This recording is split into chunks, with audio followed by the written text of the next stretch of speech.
જય માતાજી મિત્રો, મારી ચેનલમાં તમારું હાર્દિક સ્વાગત છે। તો આજે આપણે જાણીશું બોળ ચોથ ક્યારે છે, બોળ ચોથ કઈ રીતના કરવી અને તમે બોળ ચોથના દિવસે શું જમી શકો છો। આ વ્રત શ્રાવણ વદ ચોથના દિવસે આવે છે। આ વ્રત કરનારાએ એ દિવસે કંકુ, ચોખા અને ફૂલના હારથી ગાય અને વાછરડાનું પૂજન કરે છે અને એક ટાણું કરે છે। વ્રત કરનારાએ એ દિવસે ઘઉંની કે સડેલી કોઈ વસ્તુ ખાતા નથી। એક હતા સાસુ અને બીજા હતા વહુ। સાસુ બોળ ચોથને દિવસે નદીએ નહાવા માટે ગયા અને જતી વખતે વહુને કહેતા ગયા, અરે વહુ બેટા, આજે તો ઘઉલો ખાડી રાંધી રાખજો।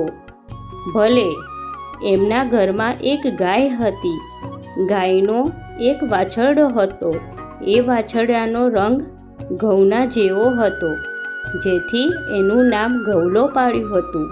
વહુએ તો આ ઘઉલા નામના વાછરડાને ખાણનીમાં ખાડ્યો અને હાડલામાં નાખીને ચૂલે રાંધવા મૂક્યો।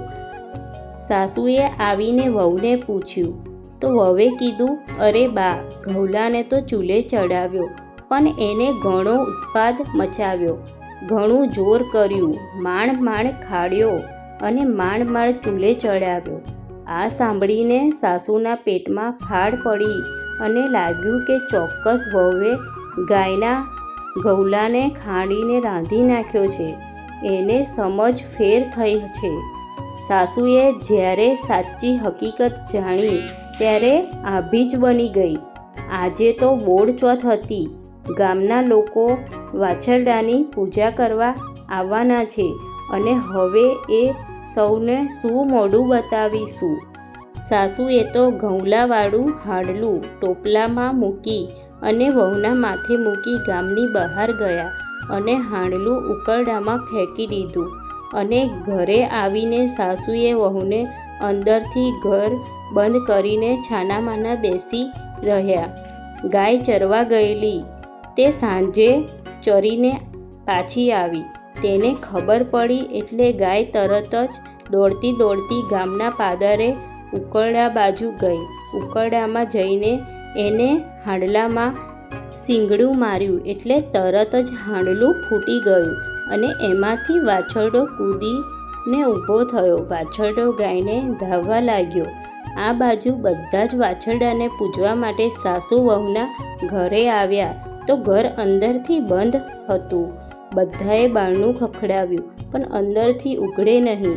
એવામાં ગાય અને વાછરડો ઘરે આવ્યા અને વાછરડો ગાયને ધાવવા લાગ્યો। એટલે એક બાઈએ કહ્યું, અરે બારણું તો ઉઘાડો, આ તમારો વાછરડો ગાયનું બધું દૂધ ધાવી જશે।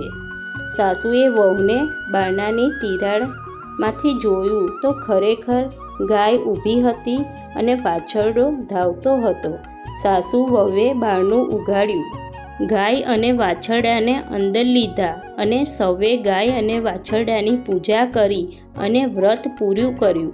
દર વર્ષે બોળ ચોથનું વ્રત કરવું એ દિવસે વ્રત કરનારાએ દળવું પણ નહીં અને ખાંડવું પણ નહીં। આ વ્રત કરનારાએ આ વ્રત ગોરાણીની માફક ફળજો।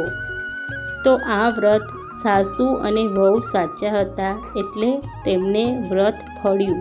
તો આ વ્રત આપણે બધાએ લેડીઝે કરવાનું હોય છે ને આ વ્રતના દિવસે આપણે એક ટાણું જમવાનું હોય છે અને એ દિવસે ઘઉંની કંઈ પણ વસ્તુ ખાવાની નથી, ખાંડવાનું નથી અને દળનું પણ દળવાનું નથી।